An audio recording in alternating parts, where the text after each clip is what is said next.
welcome to the fifth session of Update 2021.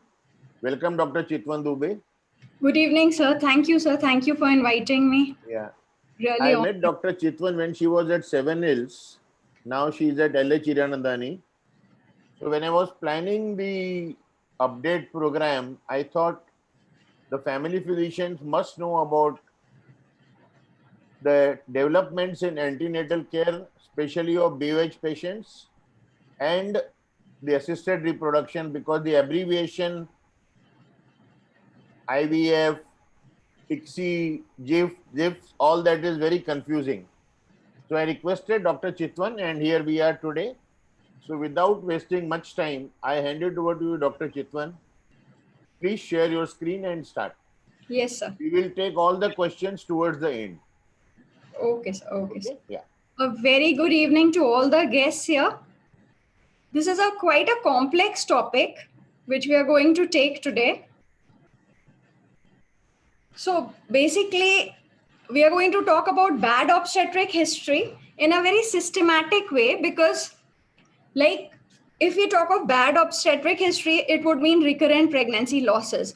And recurrent pregnancy losses, then when somebody gets pregnant after those and we have to take the pregnancy ahead, then there are certain things which we absolutely need to keep in mind, and we have to be like hawks guarding the patient and the baby. And at the same time, there are times where repeated pregnancy losses would overlap with the need for artificial reproductive techniques because of the genetic involvement or certain other factors involvement. So now I've taken these slides which I'm going to present now will be most of them are taken from the recommendations which are given by the American Society of Reproductive Medicine and the European Society of Human Reproduction and Embryology, so that we can overlap with the case scenarios which we generally face and move ahead and try to understand it together. So miscarriage is defined as the spontaneous loss of pregnancy before the fetus reaches viability. We just talked about it. The term would include all pregnancy losses from the time of conception until 24 weeks of gestation. So when we talk of the epidemiology of recurrent pregnancy losses, 5% of couples attempting pregnancy have 2 or more consecutive losses. 1% of these will have 3 or more consecutive losses. Most clinicians consider recurrent pregnancy losses even if the losses are not consecutive. 34% pregnancy losses in a prospective cohort of healthy women were studied, and 22% of them were unrecognized and detected by assays only. 12% were clinically recognized. And when we talked of the obstetrical history, the previous obstetrical history, if it had any prediction about it, then the prior success rate would determine almost as high as a almost 95% chance of a success. So just 4 to 6% chance of a loss.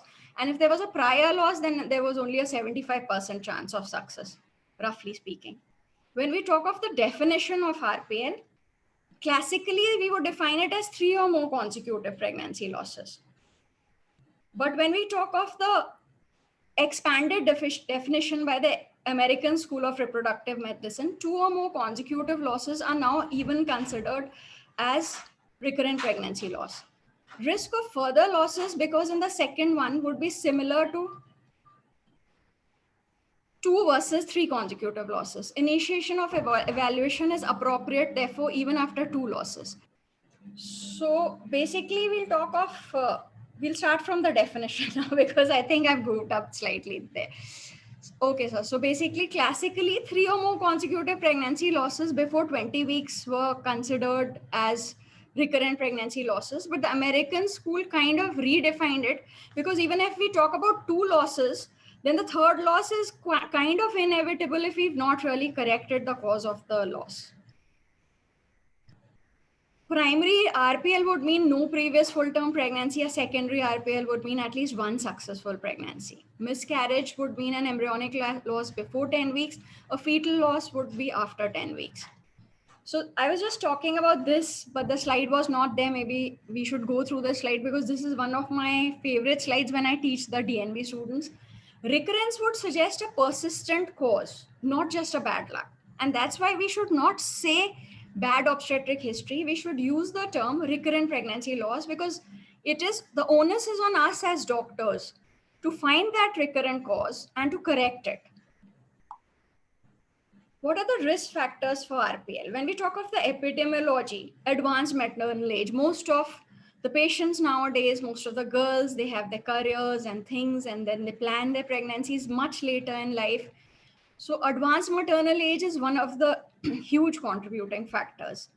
Number of previous miscarriages also have a significant role. Like I said, after consecutive losses, the chances of getting a loss again, if the cause is not found, becomes even more excessive. The risk of miscarriage is 40% after 3 consecutive pregnancy losses. And advanced paternal age also contributes, unlike the thought process that it doesn't, it does. And obesity is also one of the factors. Cigarette smoking contributes, as well as caffeine consumption in excess would contribute. So even moderate alcohol consumption would contribute. So we have to be careful about aligning the patient and convincing her to give up on those factors when we are actually dealing with a recurrent pregnancy loss. So the causes could be either an abnormal embryo or a hostile maternal environment. So when we talk of an abnormal embryo, it could be a structural anomaly. It could be a cardiac, renal, or something which is not compatible with life. It could be a diaphragmatic hernia, or it could be some chromosomal anomaly in the embryo. Or it could be a hostile maternal environment, which could be because of uterine factors, antiphospholipid syndrome, thrombophilias, alloimmune causes, infective causes, or endocrine causes. So when we're talking of causative factors, if you look at the distribution, 40 to 50% of them will always belong to the unexplained recurrent pregnancy losses. And these would be non-antiphospholipid syndrome induced and thrombophilias. 2 to 5% are genetic factors. 10 to 15%, because genetic factors do not lead to repeated losses. We would think the first time an abortion occurs, we would usually tell the patient and not investigate also that the first trimester losses, especially in the early pregnancy, would be due to a genetic factor. But then repeated losses usually have another factors playing their role. 10 to 15% anatomical factors are there, 20% autoimmune reasons. Very rarely, although we think of TORCH so hugely, but only 0.5 to 5% infective causes are there and recurrent losses, and 70 to 20% endocrine factors. Because when we talk of infections, we have to remember that infections would be self-healing, the TORCH infections at some stage. So they wouldn't be causing recurrent losses. When we are talking recurrent, we are not thinking of those. Although spontaneous, a single loss could be due to infection, and the percentage-wise contribution would be much more. 70 to 20% endocrine factors, because till the hormonal profile is corrected, it would subsequent pregnancy losses would happen repeatedly. Anatomical factors, when we are talking of those, there would be Mullerian anomalies, septate, biconvoid, unicornate, T-shaped uterus, submucous fibroids, endometrial polyps, intrauterine adhesions. Hysteroscopy has changed this scenario. Now we are able to diagnose and pick up these anomalies inside the uterus and correct them and move ahead. So this is a very correctable cause of recurrent pregnancy loss.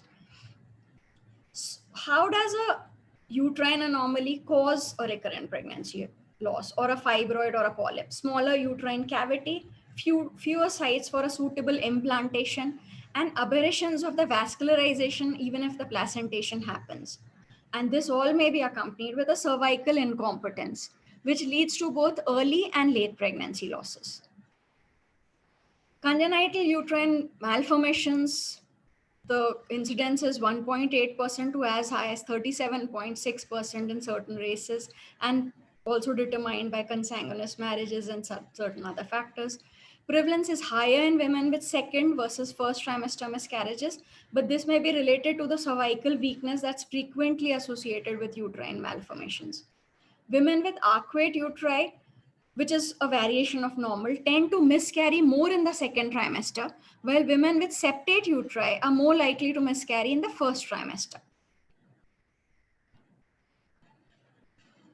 In the septate uteri, which is very common and very, very correctable, it could be a complete complete septum, it could be incomplete, or it could just be a segmental. 25% of early abortions are caused due to septate uterus.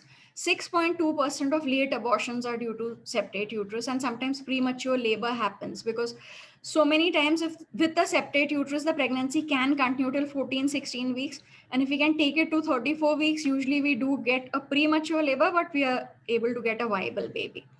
The treatment is, of course, as I said, hysteroscopic septum resection, excision. Unicornate uterus is found in 20% of uterine anomalies. Agenesis or hyperplasia of the Mullerian duct, as we know, is the cause. It may have a rudimentary horn. Now, even if there's a rudimentary horn present, and if it's communicating or non-communicating, so many times we have to remove that rudimentary horn just so that we can get a more successful pregnancy. Otherwise, the contaminations from that site in every cycle, during the cycle time, could also cause recurrent pregnancy losses. Abortion rate is 51% in unicornate uteruses. Premature labors, malpresentations, IUGR, uterine rupture, ectopic pregnancies are very commonly seen. Cervical encirclage has a huge role to improve the pregnancy outcome in unicornate uteruses especially. Rudimentary horn, as I said, is resected to prevent dysmenorrhea, hematometra, ectopic pregnancy. And once the pregnancy happens, sometimes during the pregnancy, it needs to be resected laparoscopically if there's problem. Like usually the patient presents with excessive pain, and then we find collection of hematocolpos kind of collection there. Bicornuate uterus, 10% of anomalies. Incomplete fusion of the uterine horns, we know at the level of the fundus. Two separate but communicating cavities are there. Abortion rate is high, 32%. Preterm labor is 21%. Metroplasty could be done in these cases if required, but usually we do not do it. And so many times we are able to get a successful outcome. There are times now in modern laparoscopy where we usually try to connect the two uteri if we can and give a wider cavity. This usually happens because of failure of lateral fusion. Abortion rate is 43%, preterm births 38% again. So all these anatomical causes make us realize that if we can prevent the abortion and take the pregnancy ahead, then we have to be prepared for a preterm birth with a good NICU facility. Resection of the vaginal septum, if there's difficulty in intercourse, is done, and vaginal delivery can be done in such cases, but usually we plan for cesarean sections. When we talk of an arcuate uterus, there's just this dip in the fundus which we are talking about. Because near complete resorption of UV septum, mild concave indentation is there. It is, most of the gynecologists you'll see will call it an anatomical variant, and we do not prefer touching it. At times, and even there are conflicting evidence, there's conflicting evidence of whether it does contribute to abortion. Some studies would say just 13% chance more, and some say as high as 45%. So usually people go for expectant treatment, but there would be times when we would rather just widen the cavity by a bit of fundal metroplasty in an arcuate uterus. When we talk of a T-shaped uterus, that's a tough one.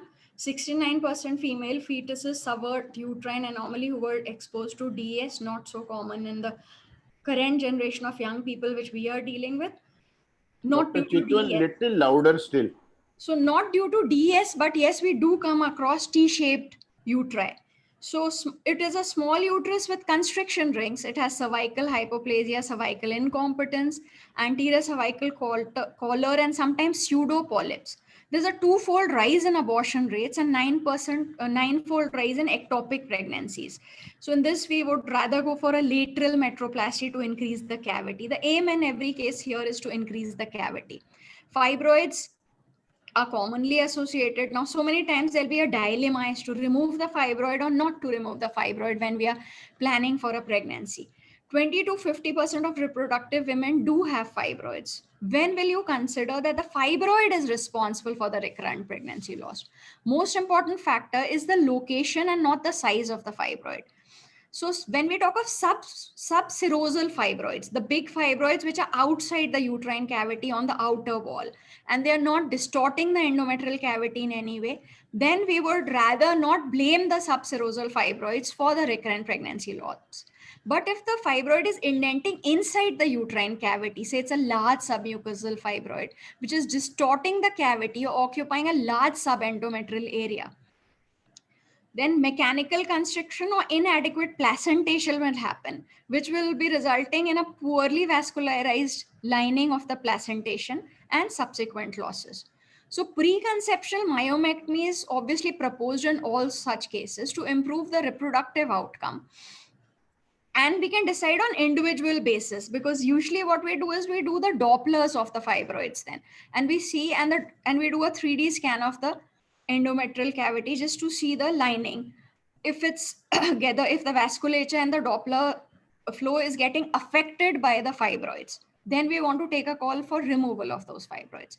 It's likely to have a place only in women who have recurrent pregnancy losses, the removal, and large submucosal fibroids and no other identifiable. Usually intramural fibroids will not cause losses. But if a person has intramural fibroids and they are causing the losses, intramural are the ones which are inside the myometrium and just barely touching the endometrial lining, then only if the patient has had recurrent pregnancy losses, we would want to remove this before trying to make her conceive, because that can also play a role and cause distortion in the blood flow. So the consensus would be that all submucosal fibroids would be removed, but all subserosal fibroids would be left untouched if no recurrent pregnancy losses are there. And all intramural fibroids, after studying the Doppler flows, we would take a call on those. When we talk of endometrial polyps and RPLs, the approach changes. Polyps adversely affect the endometrial receptivity, because usually polyps get their origin from the fact that the endometrial has this tendency to be polypoidal. So then its receptivity for the fetus and its implantation would also get hampered. So first trimester spontaneous abortion rate is 5%. If the polyp is more than 1 centimeter, or if multiple polyps are there, then we do always propose a polypectomy. Hysteroscopic polypectomy increases the pregnancy rate in women with no other reason to explain, irrespective of the size or number, with a low rate of complications. Iatrogenic, sometimes Asherman's we'll get, sometimes intrauterine adhesions because of previous hysteroscopies or DNCs which were done with not such careful aseptic measures. Infective causes, post-traumatic causes, decreased blood supply due to some reason, some tumors in the ovary or something leads to, all this would lead to poor implantation. So abortion rate would be as high as 40% in these cases, and preterm labor would be 23%. Management is easy actually. If you think hysteroscopy with intrauterine adhesiolysis gives us excellent results. So hysteroscopy's role in habitual abortion, as I've been stressing all along, structural uterine anomalies will be detected in half of the patients with habitual abortions, and after appropriate treatment when applicable, 78% with spontaneous abortions will achieve successful pregnancy. Hysteroscopy has so much to offer in the diagnosis and treatment of spontaneous uterine abortions. Now let's talk of cervical insufficiency. That's also an anatomical contributor. When will we label a patient as a case of incompetent cervix? Because more often than not, we diagnose people as incompetent cervix and then we offer them a cerclage. But there are certain absolute guidelines for deciding on those factors, and let's not overdo the encirclage stitch. Cervical insufficiency affects around 1% of pregnant patients only 1%, and is the cause for 20 to 25% of all second trimester losses. The etiology could be idiopathic, it could be congenital disorders, it could be DES exposure, rare now, connective tissue disorders, again rare, surgical traumas, conization, or traumatic damage to the structural integrity of the cervix, repeated forced cervical dilatations associated with dilatation and curettage. The etiopathogenesis, usually the cervical incompetence is an active and not a passive phenomena. It is a specific entity involving not just an abnormality or a defect of cervical collagen, but it is also due to either absence of the usual cervical musculature in cases of congenital incompetence, or some injury or damage to that musculature caused by previous trauma. So when we talk of the pathogenesis, the biochemical events implicated would be decrease in the total collagen content, increased solubility of the collagen, or something which is causing collagenolytic activity and destroying the collagen in the cervix. Usually the patient will give us a very, very proper history of a painless cervical dilatation with a preterm delivery. Or she'll give a history where the doctor did give her an intimation about a cervical dilatation, which was very difficult during the DNC procedures in the past. Or some obstetrical trauma in the previous delivery, some cervical tears, or a late second stage cesarean section because of prolonged labor. So prior cervical surgeries, cone loop, or DS exposure. We do a cervical sonography to determine the shortened cervical length, where we also look at how much funneling is existent and how much of the amniotic sac is bulging into the cavity, down the cervix. So when we monitor the cervical length, more than the clinical, the transvaginal sonography has a role here. The optimal technique we always propose is the transvaginal sonography. Transabdominal sonography correlates well with TVS only if done post-void to avoid the artificial lengthening, because we'll get a false length of the cervix, which wouldn't be true. So TVS is the absolute parameter. Ultrasound is significantly more reliable than digital examination because it could have observer-based variations. So cervical measurements, these are slides which are not so relevant for us. What we need to know here is that the cervical length of 25 mm is taken as an absolute hallmark, which anything lower than that would demand an encerclage. And if there's a protrusion of the membranes, funneling, which we talk about, or presence of fetal parts in the cervix, and we really want to take this pregnancy ahead, we'll have to intervene in these pregnancies. These are just the different kinds of funneling which we come across: T-shaped, Y-shaped, V-shaped, and U-shaped.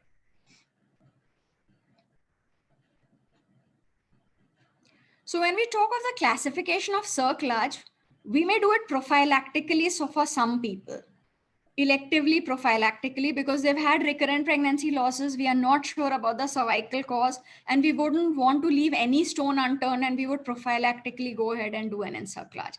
Then at some times when there would be times when we would already have a shortened cervix and some bulging membranes or some funneling at the os, and we really want to do it as a therapeutic measure, as a salvage.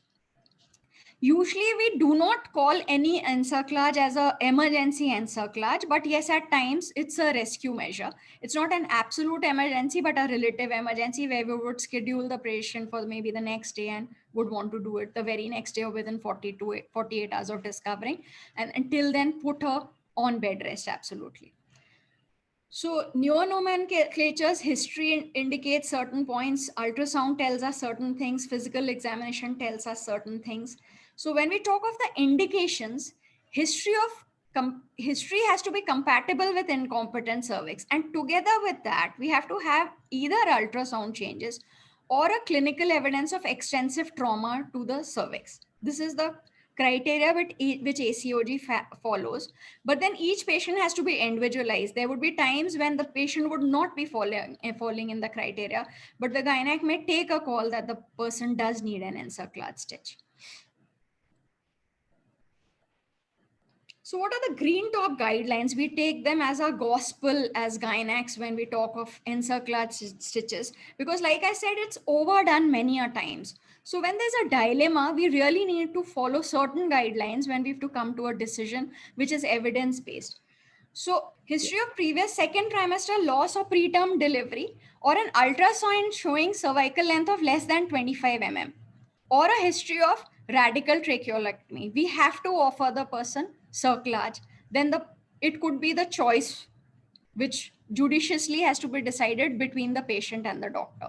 When do we propose an ultrasound monitoring? When the history of 2 second trimester losses or preterm deliveries is there, or uterine anomalies with or without hysteroscopic correction have been present and are known, or diagnosed during the course of the antenatal period, then we have to follow up the patient with an ultrasound monitoring, or incidentally we diagnose a short cervix with no previous losses. Then we don't need to jump onto the encerclage. We would rather follow the patient very closely with an ultrasound monitoring with bed rest facilities. And here by bed rest, it wouldn't be an absolute bed rest. It would be like she's to be home, not pick up any weights which are more than 5 kgs, not bend forwards. She could go to her kitchen, do tidbits, and she could go to the washroom. When would you recommend it? Absolutely, we do not want to recommend it, but multiple pregnancies, we have to take the call on individualized basis, whether we want to do it or we do not want to do it. Because sometimes we may say that all multiple pregnancies do not need it. Most of them won't need it. That cannot be the hallmark for deciding that all multiple pregnancies need a cervical stitch. But at the same time, the clinical judgment and the transvaginal ultrasound successively done, if it's leading to shortening of the cervix, and if it's anything less than 25 or 25 also, we would rather propose a stitch to that person. If the patient has had a cervical biopsy, that doesn't mean that we put a stitch for her, or a previous cervical tear also in the previous pregnancy doesn't absolutely demand a cervical encerclage stitch. So what are the contraindications for a uterine encerclage? When we talk of contraindications, we have to assess clinically the pregnant lady, because we're doing the encerclage in a pregnant lady, and the responsibility is huge that you should not do any harm.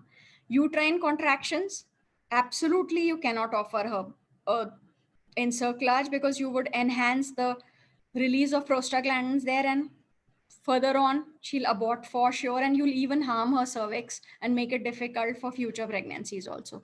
Any element of uterine bleeding, even if it's spotting is there, we refrain from doing an encerclage. If any infection is there, chorioamnitis can set in, it's an absolute contraindication.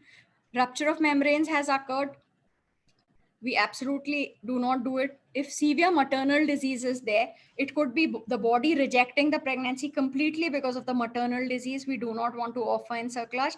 Or if there's a fetal anomaly which is incompatible with life, we do not want to offer an encerclage. There are different cervical procedures. I don't think the talk today needs to go into these. Usually the ones which we do in Bombay are McDonnell and Shirotka's operation. And nowadays we do laparoscopic cervical encerclages also. So I'll just forward these slides, which don't. Let's talk of rescue cerclage.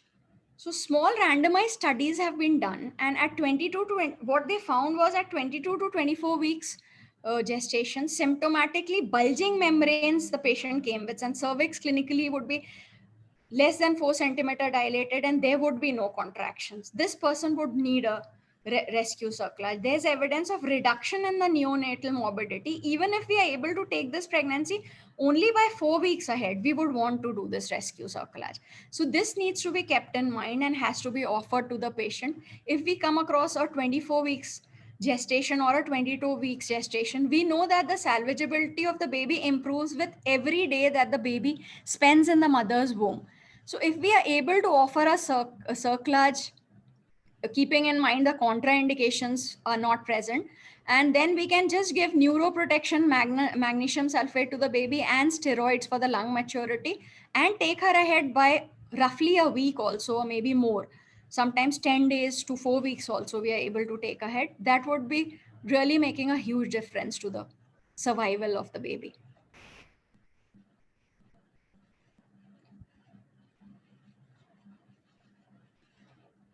So meta-analysis was done, randomized controlled trials were done of over 600 women, and we found that in the population monitored, singleton pregnancy with prior preterm birth, cerclage was effective at all lengths below 25 mm. So kind of hallmark figure is 25 mm if found on transvaginal. That's a good take-home point, a good practice point, that below 25 mm, we must go for an encerclage. When we talk of endocrine causes of recurrent pregnancy losses, PCOS, luteal phase defects, diabetes mellitus, and thyroid disorders are the major contributory factors. When we talk of PCOS and RPL, this is one of the most correctable causes of recurrent pregnancy loss. So pregnancy loss increases in patients with polycystic ovarians and ovarian syndromes, and certain lifestyle measures and a certain different approach individualized to these patients could give us a very successful pregnancy outcome. So instead of going for induction with Clomid, etc., we would rather go for a GnRHA induction for ovulation. And then miscarriage rate would hugely decrease. In recurrent spontaneous abortion patients, especially those who have increased LH and DHES, they'll be prone to recurrent losses. So in these patients, especially, we would prefer that we take the cycle in our hands, and instead of going for a natural cycle, we would rather control the cycle with estrogen and progesterone supplementation and do an ovulation induction, not with Clomid, but with other things, and then go ahead and get a successful outcome. Here, metformin also has a huge role. In a retrospective study of PCOS women, which was done quite some time ago and proven and followed by everybody, group 1 had metformin during pregnancy, and group 2 control were not given metformin. Early pregnancy loss rate was 12.9% versus 41.9% in these two. Significant p-value. Prior spontaneous abortion risk, like even those people who had prior spontaneous abortions, for them also metformin gave a success rate which was hugely different from those who are not on metformin. 15.7% versus 58.3%. So we have to keep, the take home point here would be that metformin has a huge role and should not be stopped when the patient is pregnant. Even with a tight glycemic control, we would want to keep the lady on metformin, because right now here it's not only about making her sugar levels normal and keeping the sugar levels in control. It's also about the fact that you're dealing with an endocrine disorder which has a much wider effect on many other factors, and this just introducing metformin would really help. PCOS and RPL association has always been thought to be doubtful, but studies have shown that metformin and GnRH has induction with GnRH has changed the miscarriage rate. When we talk of luteal phase defects with insufficient progesterone, luteal phase defects are insufficient progesterone production, resulting in endometrial development, which is unsuitable for the embryo to implant and is associated with RPL, obviously. The existence of LPD is controversial usually because of the inconsistencies in its diagnosis and management. Progesterone supplementation is indicated only in pregnancies with ART, but this is not what is usually followed as a good practice point. We usually do supplement even people who have not conceived with artificial reproductive techniques. If we feel that because there's nothing to lose here, I'll talk about progesterone supplementation in detail, because it does change the scenario, not only for recurrent pregnancy losses, but otherwise also because of certain factors which we'll talk about. How do we define the luteal phase defect? Serum mid-luteal progesterone levels should be less, if they're less than 10 nanogram per ml. Mid-luteal progesterone levels do not always reflect the endometrial maturation. That is known and proven by most of the studies. So how do we come to a consensus? We talk of a lag of more than 2 days in the endometrial histology development compared to the expected day of the cycle.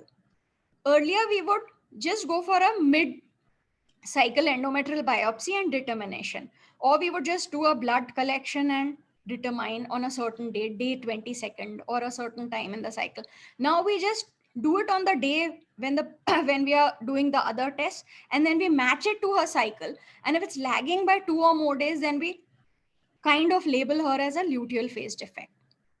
Again, that's a very treatable cause, so we do need to identify it. When we talk of diabetes and recurrent pregnancy losses, high HbA1c more than 8% increases early pregnancy losses and congenital malformations too. So if we encounter recurrent pregnancy losses with diabetes mellitus, we would rather make her correct the HbA1c, like control her diabetes and then get her pregnant, because not only for a good outcome, but also for decreasing the chances of loss. If the diabetes is well controlled, then there's no increased risk of miscarriage as such.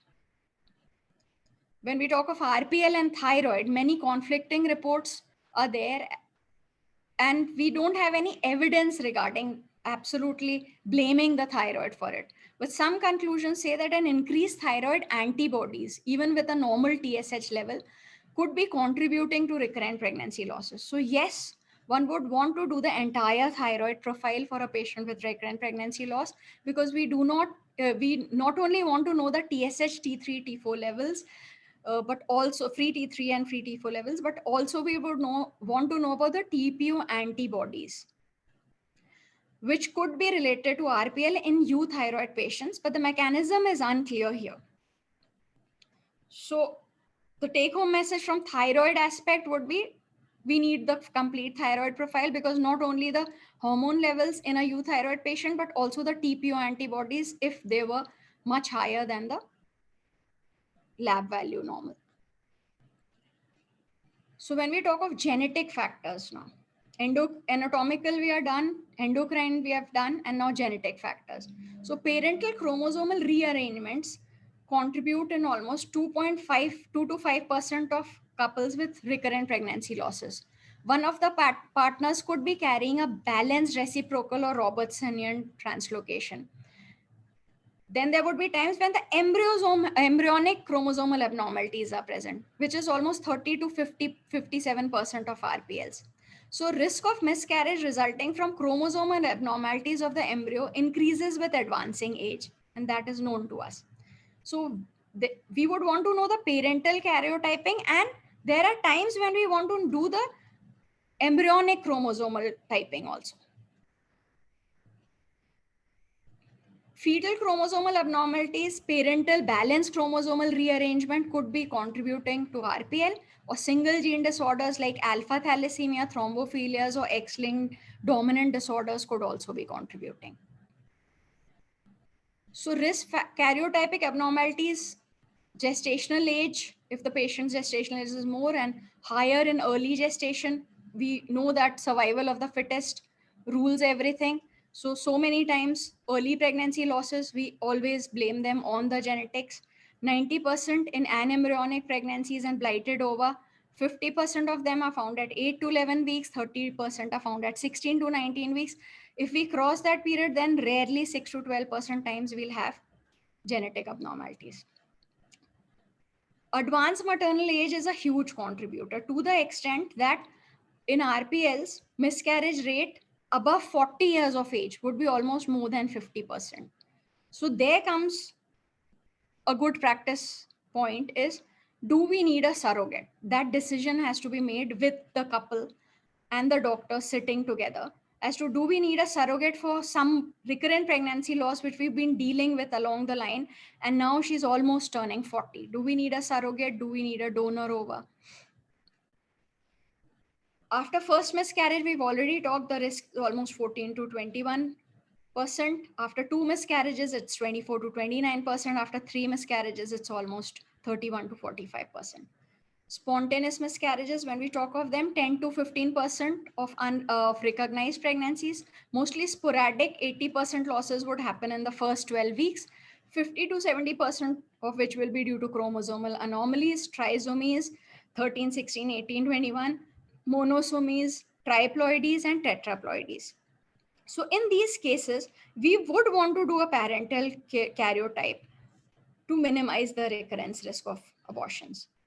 POCs and recurrent miscarriages, fetal chromosomal abnormality in only some of can be diagnosed only in properly retrieved specimens.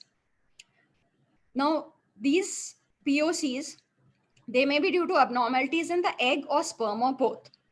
When we talk of sperm aneuploidy, 13, 18, 21, XY, directly it would influence the rate of the aneuploidy in the conceptus. The most common chromosomal defects we know are trisomy, monosomy, and polyploidy. So when we talk of genetic causes, parental chromosomal abnormality in an absolutely normal couple which we come across, there could be in one of the partners a balanced chromosomal rearrangement. In the general population, it is as high as 6 in 1,000.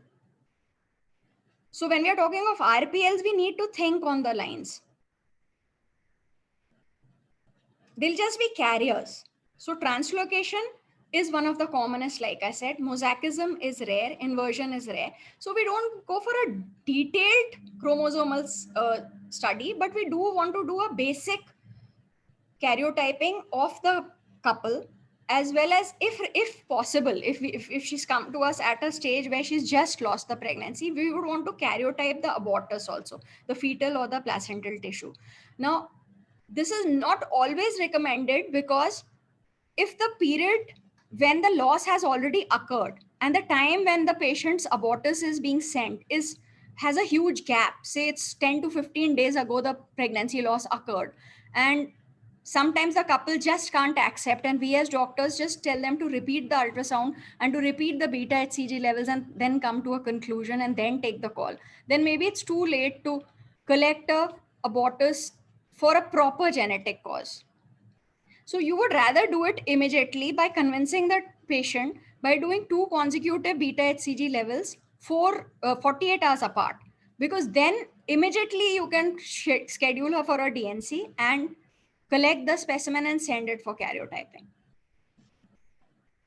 The couple's peripheral blood is obviously used for karyotyping in couples with recurrent losses.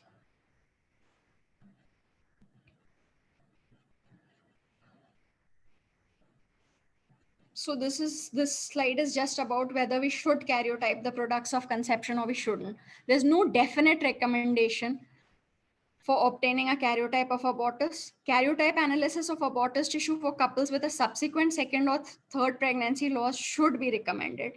If abortus is aneuploid, maternal cause is excluded. If POC karyotype not possible, at least we'll do a parental karyotype for sure. Karyotype of the products of conception, if it's normal, fine. If it's abnormal, trisomy or chromosomal rearrangement, both will require parental karyotyping also. So that could be done as a first step also, because so many times we are waiting for the karyotyping results because they do take time. So if you have a case of recurrent pregnancy loss, one of the first tests which you would want to do is parental karyotyping. Direct parental karyotyping is obviously more cost effective also, and after first abortion, we usually do not recommend it though. Why do we karyotype the parents? Individuals with balanced chromosomal rearrangements are usually phenotypically normal, as we already talked about it. They are at a risk of having conceptions which may have a normal genotype or a balanced phenotypically normal, balanced translocation which is phenotypically normal, or an unbalanced which will get spontaneously aborted, or a phenotypically malformed fetus may result. Single gene disorders, like again, one thing we usually do test for electrophoresis for beta thalassemia, but we do not usually probe into the alpha thalassemia effect in all pregnancies with RPLs. In all patients with RPLs, we need to check for alpha thalassemia also. Myotonic dystrophy, X-linked dominant disorders, not so common, but yes, found in multiple. When we talk of single gene disorders, hereditary thrombophilia is quite significant in numbers when we talk of RPLs. They usually cause first and late first trimester losses. Microthrombosis occurs in placenta and impairs the uteroplacental circulation. So just a pointer here, we'll be talking about ecosprin and the role of heparin for hereditary thrombophilias later.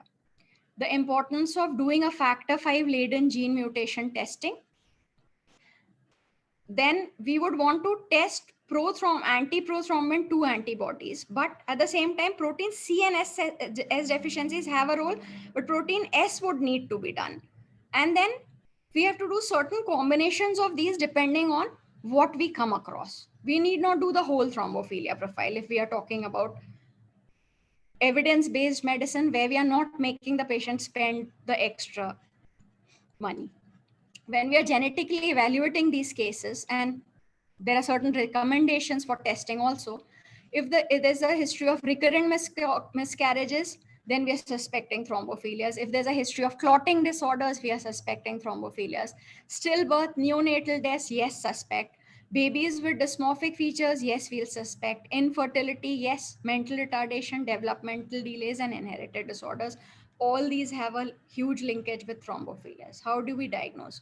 If the first miscarriage occurred less than 10 weeks, we'll ask the patient to try again. If the second miscarriage occurred less than 10 weeks, then we do a chromosomal testing for sure. If there's aneuploidy or polyploidy, we'll ask the patient to try again. But if we come across in the chromosomal testing, if we come across an unbalanced translocation, we would want to do a cytogenetics for both the partners. And if it's a euploid miscarriage, we would want to evaluate other causes. of recurrent pregnancy loss and get away from the genetic for them. So how do we manage? Now, the topic which we've picked up today is antenatal care in bad obstetric history or recurrent pregnancy losses, as we want to call them, and IVF. So this something called pre-implantation genetic diagnosis, which has absolutely changed the scenario for recurrent pregnancy losses, which have genetic linkages with them. So 30% and 70% we are talking about.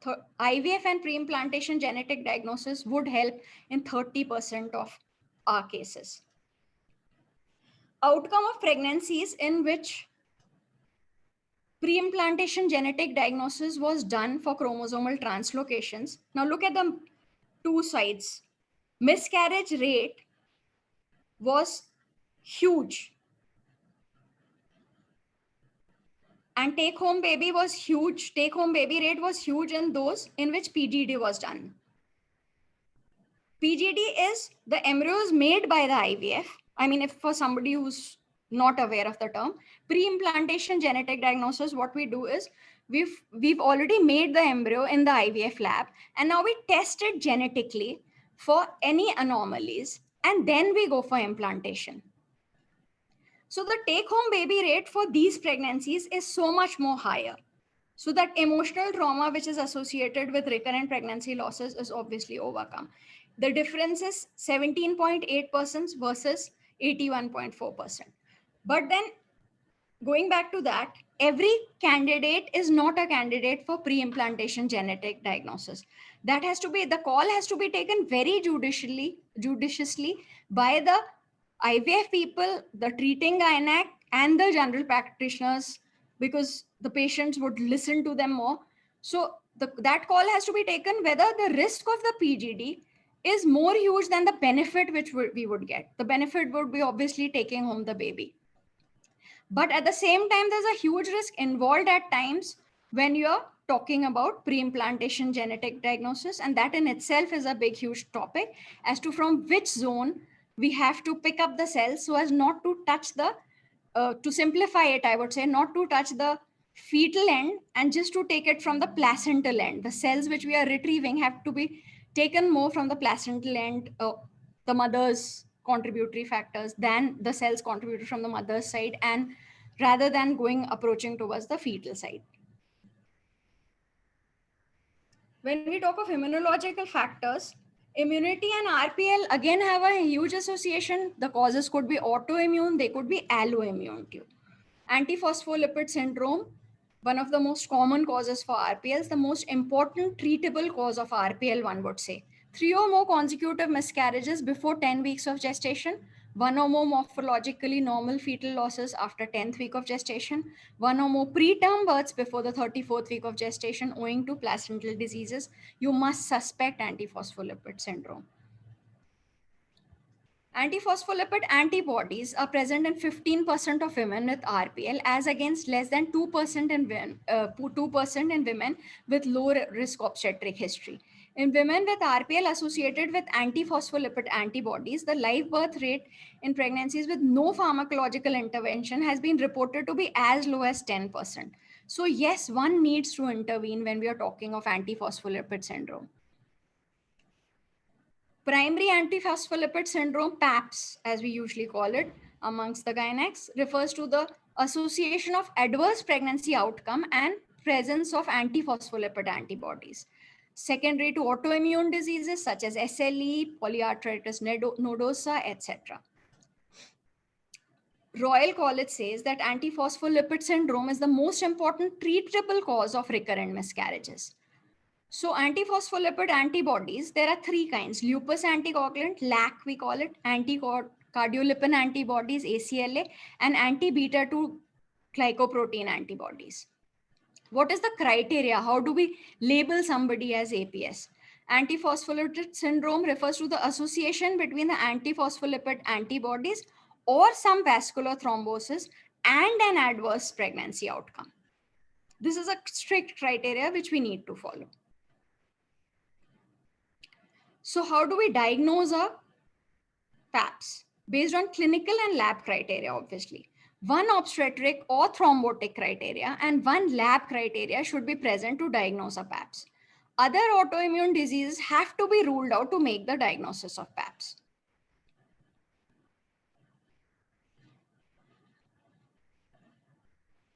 How do we investigate these patients? The most important point, take home message for all of us as doctors and to remember is that we'll have to do the testing twice, and the testing has to be 12 weeks apart. We cannot label somebody as APLA without doing the test twice. False positive results are seen in PAPS. Improperly collected and processed samples, temporal and trimester-wise fluctuations are seen. So immediately if somebody has aborted, you wouldn't want to offer them a testing for APLA because you would want to wait 6 to 8 weeks and then do the testing and subsequently repeat it after 12 weeks, find out if she belongs there and then treat that cause or label her as an APLA. VDRL positive patients who may or may not have syphilis may sometimes give false positive results.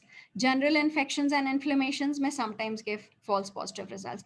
Coagulopathies and anticoagulant medication, patient is on aspirin and heparin, may give a false positive result.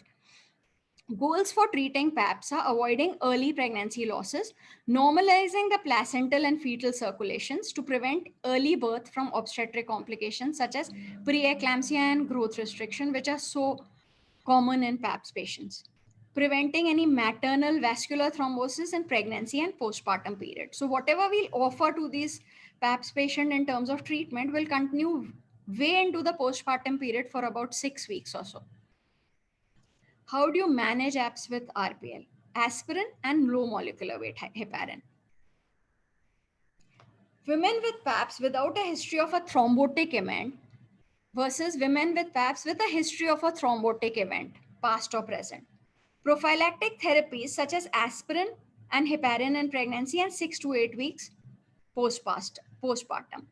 But full anticoagulation would be needed in a person who's had a history of a thrombotic event, because pregnancy, as we know, is a hypercoagulable state and she also has PAPS. So we would need to offer a full anticoagulation with heparin and take her to the postpartum period with that full anticoagulation medication. Now, when we talk of aspirin alone versus aspirin plus heparin, here also we have a thin line. Again, the patient has to be individualized and the treating doctor has to take the call whether the need for heparin is there or not there.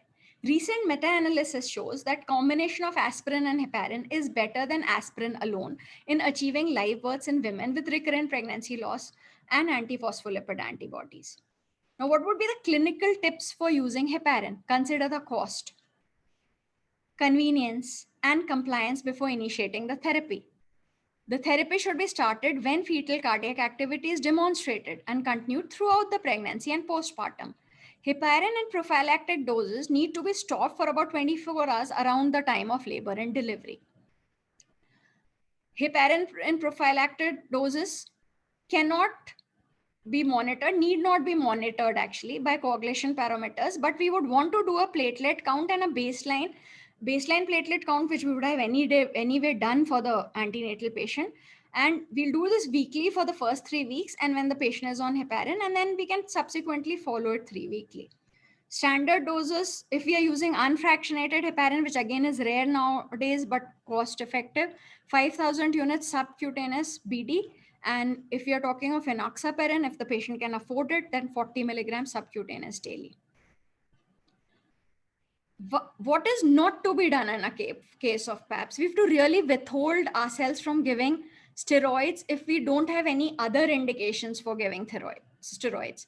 Because steroid therapy should, as it's recommended, should be best avoided for PAPS because it significantly increases morbidity, hypertension to which she's already predisposed, diabetes to which she's already predisposed because of the vasculature being affected, and preterm births. Without any demonstrable benefit, one has to then again individualize the patient and take the call on steroid therapy. Immunoglobulins are still in the experimental stage, so wouldn't want to talk about it much here. So when we talk of thrombophilias and RPLs, They cause late pregnancy complications due to thrombosis of the uteroplacental circulation. Association would be obviously with late pregnancy losses, stronger, and it will have a stronger association with late pregnancy losses, obviously.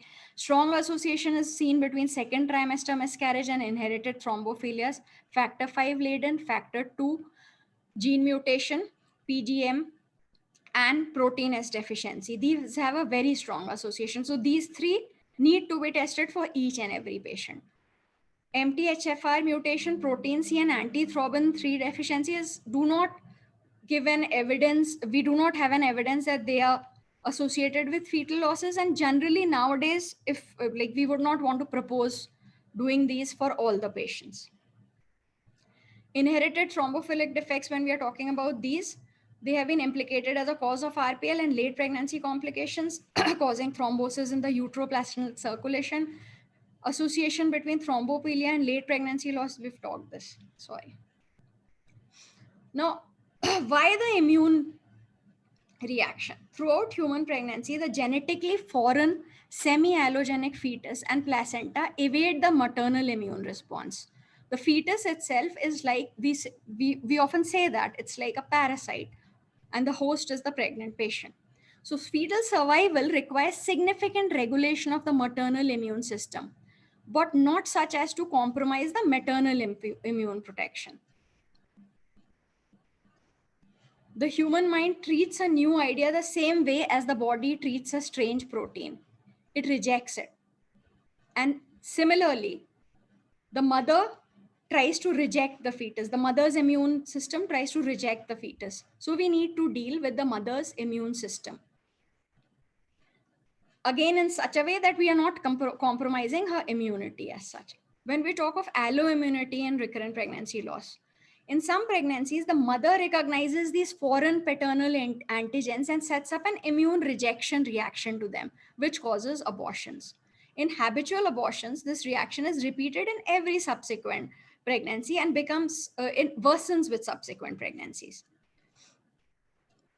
So now I would want to talk about the endocrine immune interaction, where progesterone modulates the mother's 2B immune response. We see and we practice, all of us, that we do want to give progesterone to so many patients, even if those who have not undergone an artificial reproductive technique to get them pregnant. There are two kinds of cytokines acting in recurrent pregnancy losses. One is the Th1 type, T helper 1 cells, and the other is Th2 type. The good one here is the Th2 type.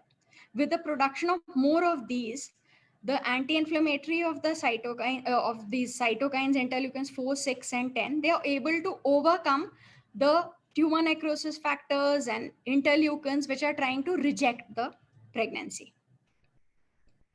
Normal pregnancy, all the normal pregnancies which we come across might be, like this is proposed, this is not absolutely proven, but after whatever I could lay my hands on, I've come to the conclusion, and mostly all the books also say the same, that normal pregnancy might be the result of a predominantly T helper 2 cytokine response, whereas a woman with recurrent miscarriages has a bias towards mounting on a T helper 1 cytokine response, antibodies for the T helper 1. Immunological pathways of rejection could be antibody mediated, could be T helper 1 cell mediated, could be natural killer cells mediated.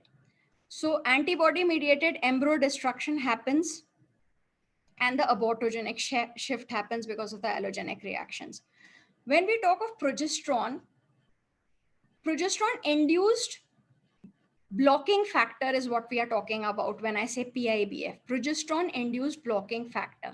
And that is the key to embryo survival, because that would activate the T helper cells and block the NK activity and T helper 1 cells activity.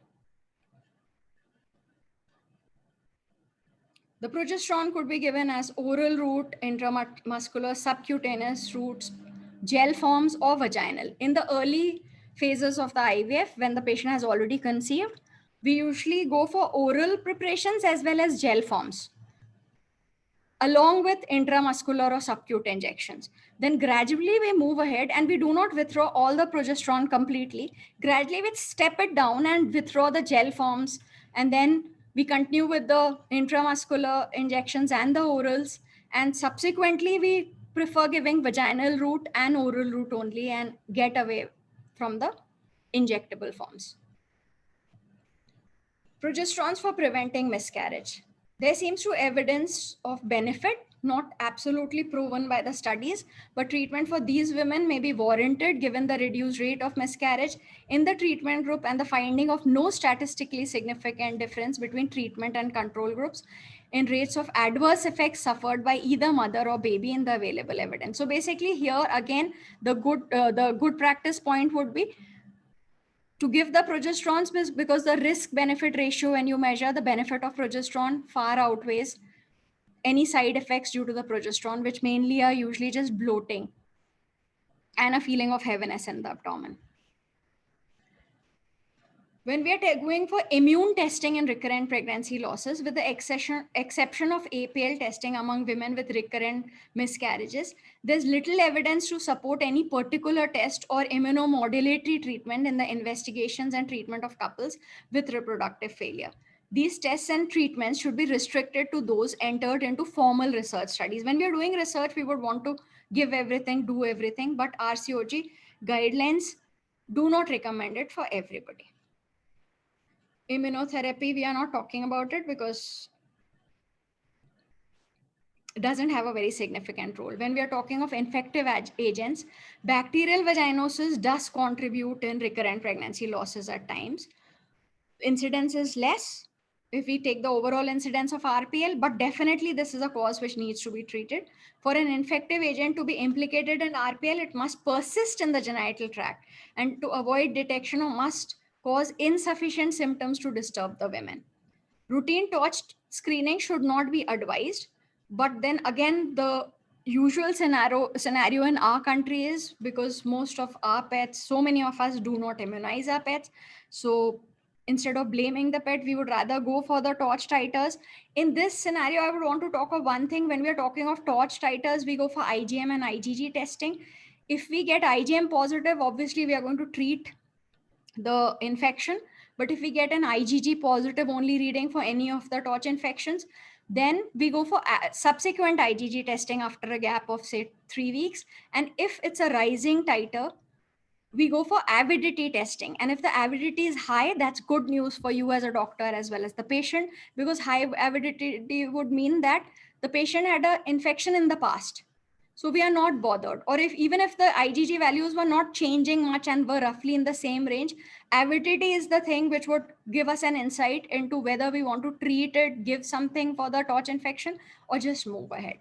This is not a very huge contributory factor to recurrent pregnancy losses, but over the years, this has become a less contributory cause. But considering what we saw in the clientele which we dealt with in the medical colleges, at least 15-20 years ago when I was a student, I would say that yes, we would want to probe it if we feel that there's a need for that.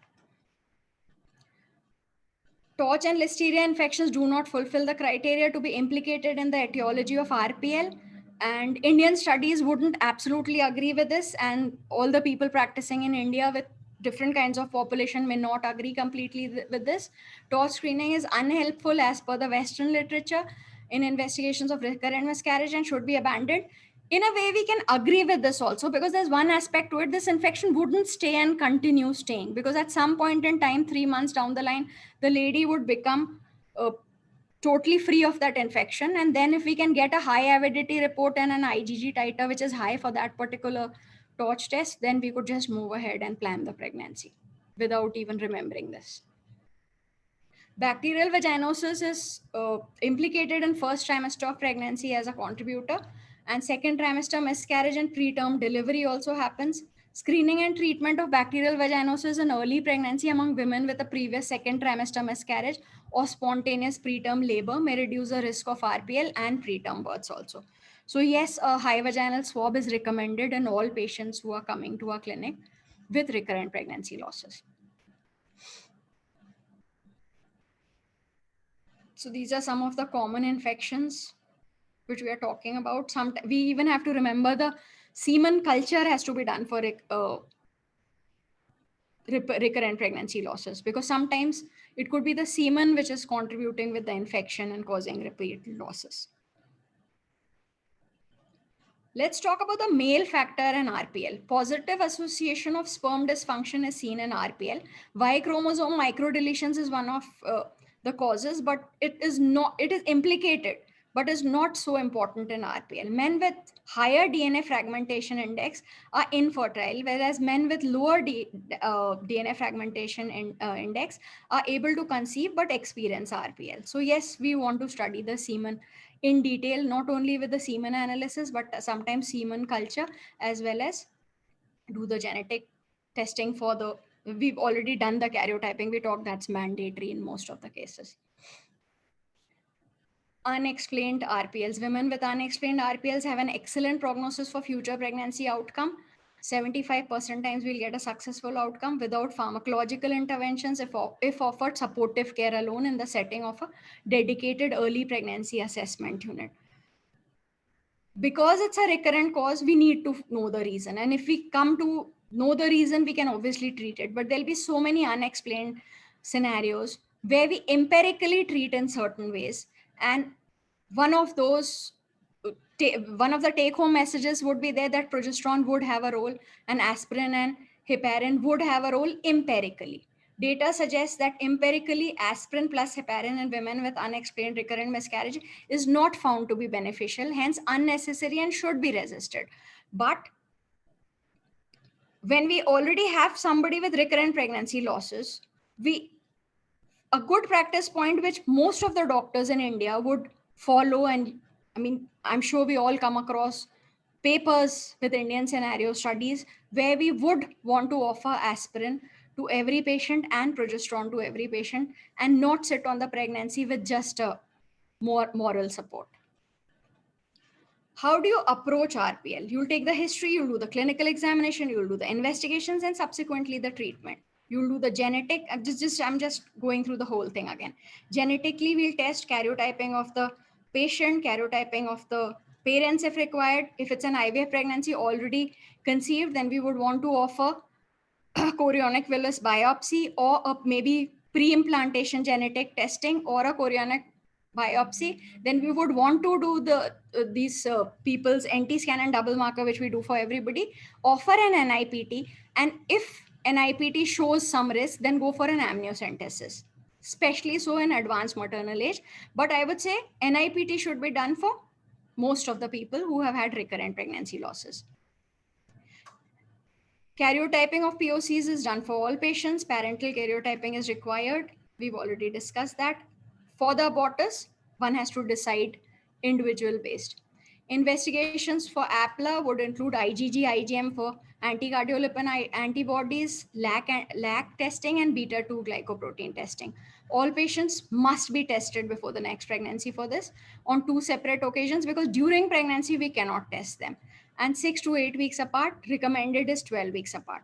When we are talking of imaging, a pelvic ultrasound, a 3D ultrasound with a reasonably good radiologist would contribute hugely. And hysteroscopy again has a huge role if any anatomic defect is found. Laparoscopy combined with hysteroscopy as a diagnostic measure to just see directly and find out a cause. And even HSG has a role, I would say. So when we are talking of investigations in RPL for infections, you would want to do the syphilis testing and a vaginal swab testing. Thrombophilias, you would want to plan it properly, do a factor 5 testing, factor 2 testing for antibodies, protein S deficiency as and when indicated. For immune, I mean, usually we do not do this. I said that this is not something which we do. It's more for theoretical purposes. And if we are doing some research, yes. For endocrine, you would want to do a thyroid testing, the fasting glucose, HbA1c levels. If above 8, you need to make her, get her to normal levels and then get her pregnant. If clinical manifestation of either disease is present or if the patient is known to have the disease, also test for thyroid peroxidase antibodies, not proven but found to be beneficial when checked.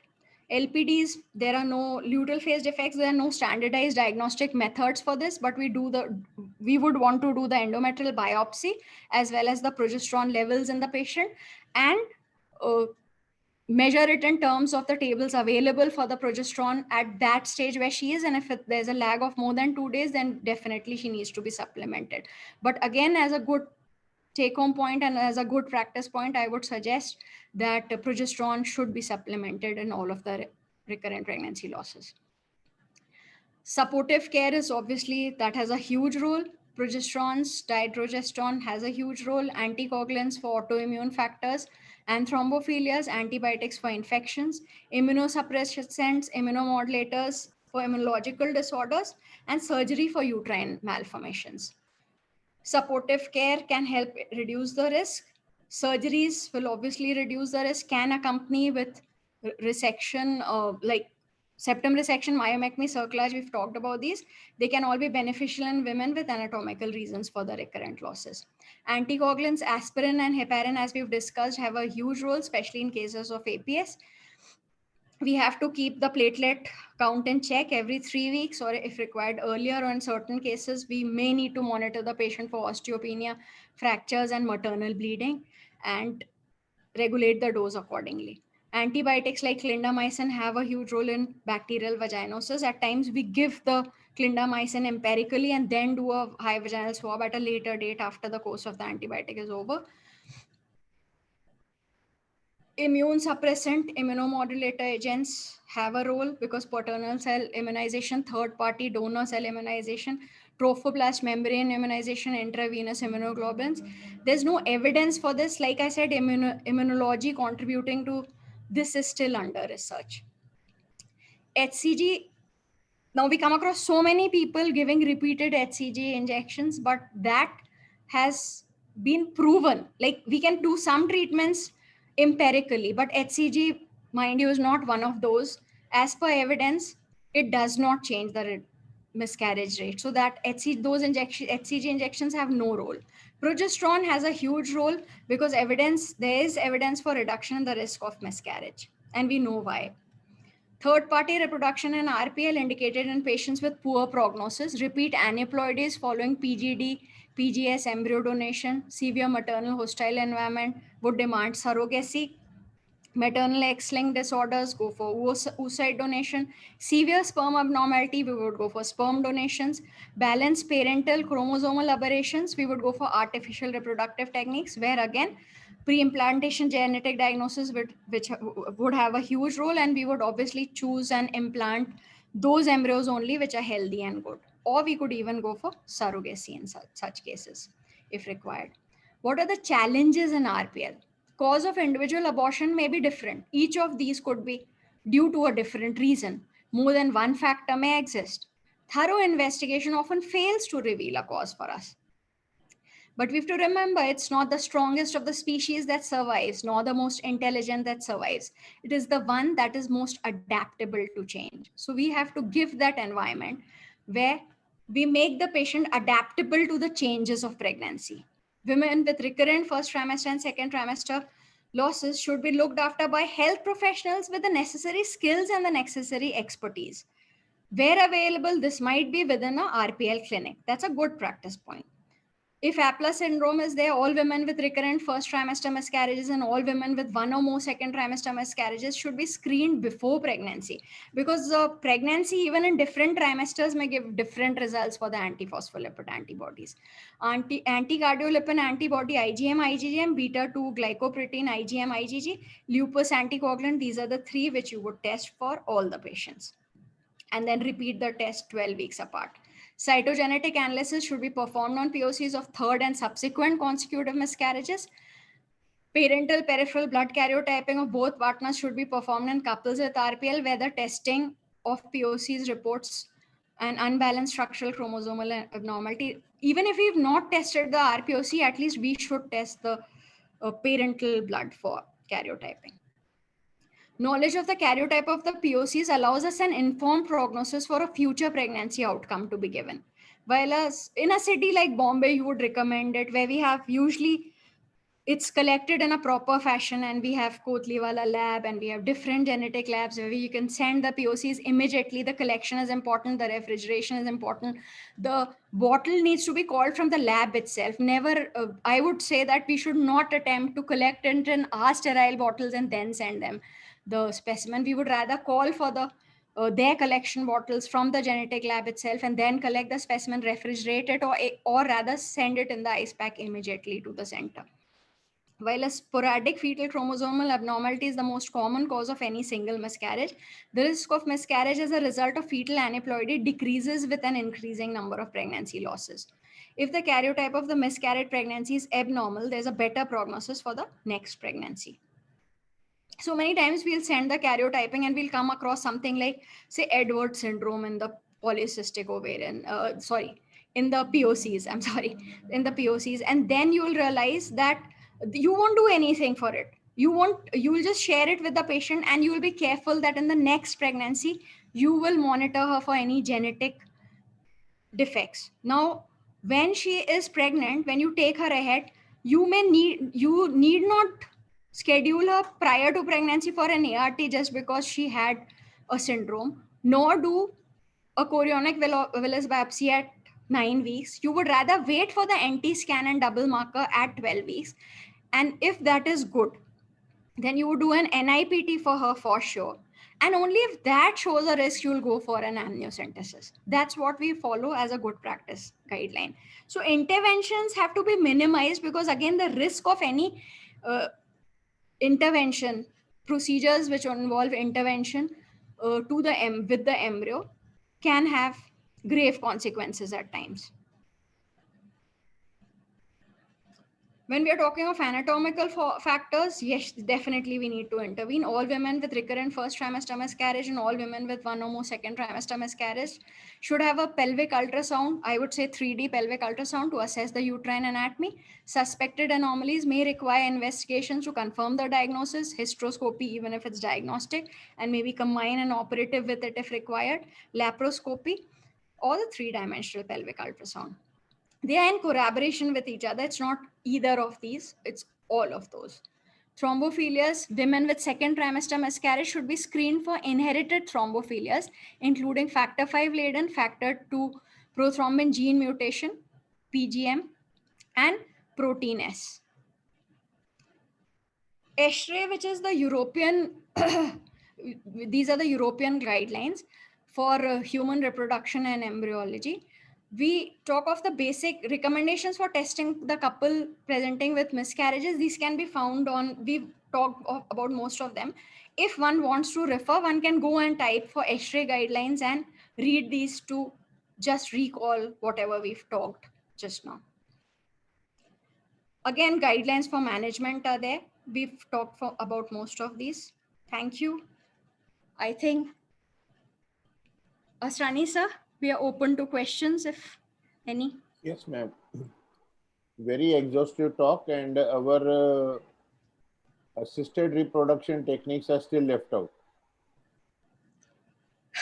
Actually, sir, I was trying to do this according to this one. No, so we may call you after a month or so. There are Definitely, sir. Definitely, sir. Any particular size of intramural fibroid should be removed before the pregnancy if that is causing repeated pregnancy loss? Yes, sir. So basically, when we talk of fibroids, the subserosal need not be touched. They are outside the wall. Submucosal definitely need to be removed. But when we are talking of the intramural, we usually leave them as such if the patient has not had any previous losses. But if the patient gives a history of a loss, and if there's no other cause which we can see for that loss, then we would rather see how much of that intramural fibroid is, how much of the distortion effect is there on the endometrial cavity. At the same time, we have to keep in mind that when implantation will happen, the implantation may be defective because of this intramural fibroids, or the vascularity may change because of this intramural fibroid. So if it's very near the uterines or the ovarian arteries, and if we see the placentation happening at, like when we go through the previous sonographies where she had a loss, and we see the placentation happening in those areas, then we would definitely offer the removal of that fibroid, the intramural fibroid. Otherwise, as such, if the patient has had no losses, we wouldn't want to remove an intramural fibroid. We usually remove only those which are distorting the cavities, the cavity of the endometrium. In the present COVID era, what is the incidence of abortion or congenital malformation in COVID positive mothers? So I wouldn't say that COVID has much changed the scenario of obstetric scenario, although I mean, in the whole of the 2020, we were just seeing people who were getting COVID, and then subsequently towards term they were COVID free and could be delivered fine and with absolutely the same outcomes as usual. But those who got pregnant later and had COVID in the earlier stages of pregnancy, which would mean second trimester, we are coming across few cases of IUGR.